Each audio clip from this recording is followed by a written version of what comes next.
We are on a road that leads to a place where compassion meets understanding. A place where we neither frighten nor fear our fellow Americans. No matter their culture, no matter their religion. For if we are ever to reach our destination, we must first realize that we are on this road, and we are on it together.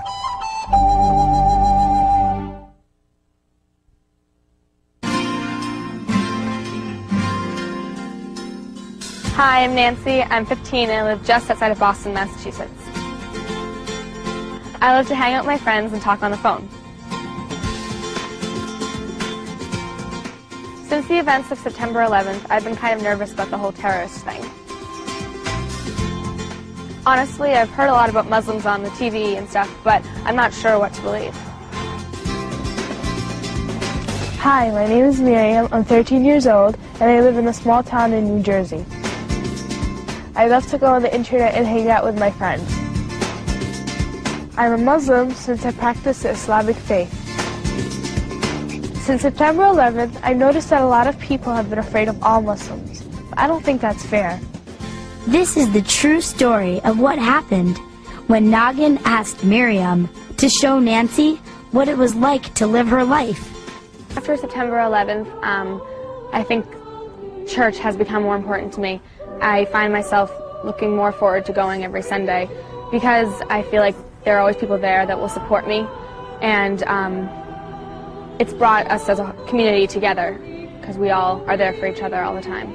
The authorities now suspect that the attack was orchestrated by a group of Islamic militants. We're getting more news on that. Nowadays you always hear the words Muslim, Arab, and terrorist together, and I don't really know what to believe and what not to believe because some people are saying, you know, all Muslims are bad, some people are saying only a few are to blame, and it's just really confusing and I don't know what to think. When I got to the school that morning, I became pretty nervous.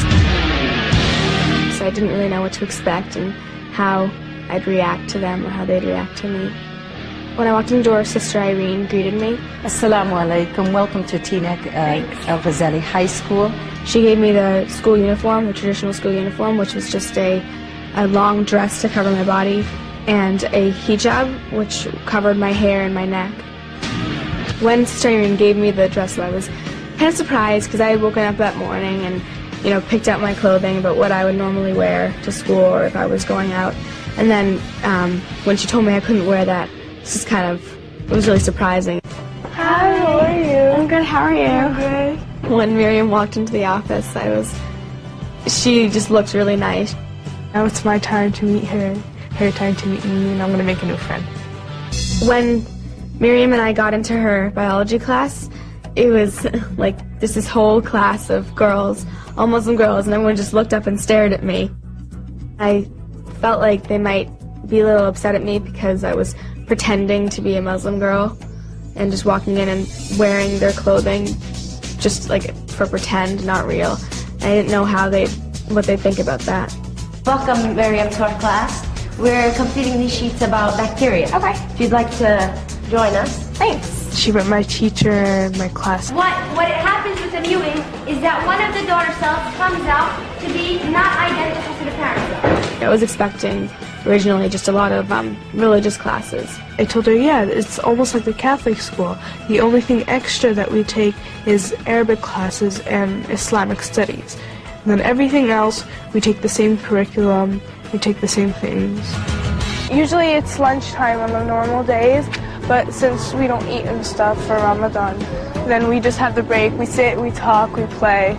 And she told me that they were fasting because it was the month of Ramadan, which is like a really holy period to them, and they don't eat between sunrise and sunset. The reason that we fast is because we want to feel how the unfortunate people feel. They don't have food or drink, and sometimes they even sleep without eating or drinking anything. How long does Ramadan last?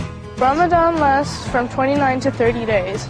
Miriam also explained to me that Ramadan is one of the most holiest times of their year, kind of like a Christmas or Easter is to my family. Miriam then told me that it was time to pray, but first we had to go make wudu, which was basically cleaning your body. The first 3 years, you have to wash your hands. You wash your hands and then you get the water in between your fingers. We had to wash many parts of our body, our feet, our hands, our neck, our hair, our face. We even had to wash our nostrils and our mouth. I taught Nancy about wudu, which is cleansing before prayer. It's a very specific way of purifying yourself before you worship God. Cleanliness is a big part of being a Muslim. When Miriam said it was time to go pray, I guess I pictured kind of just a room used only for praying. Maybe there'd be pews, I wasn't sure. I thought that everyone would just be sitting wherever they wanted, but it turned out that the girls sat in the back. And that really surprised me because I felt, okay, are the girls less important than the boys? And that's when I realized they value modesty in women so much, and so having boys behind the women looking at their butts wouldn't be appropriate. أشهد أن لا إله إلا الله.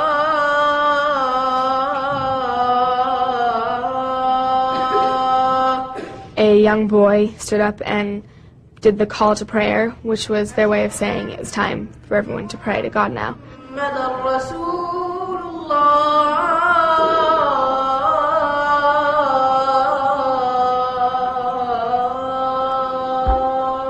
Beforehand, I wasn't sure if I should pray with them or not. I didn't know if I'd be somehow violating my religion or even violating their religion since I wasn't Muslim. But then when the time came, it just felt right, so I joined them. Allahu Akbar. It made me feel good that Nancy cared enough to do the things that I do in my ordinary daily life. Allahu Akbar. One thing I noticed was that it was all about peace and love and being kind to others. And it was really different from what I thought it would be like, because on TV they're always showing these images of anger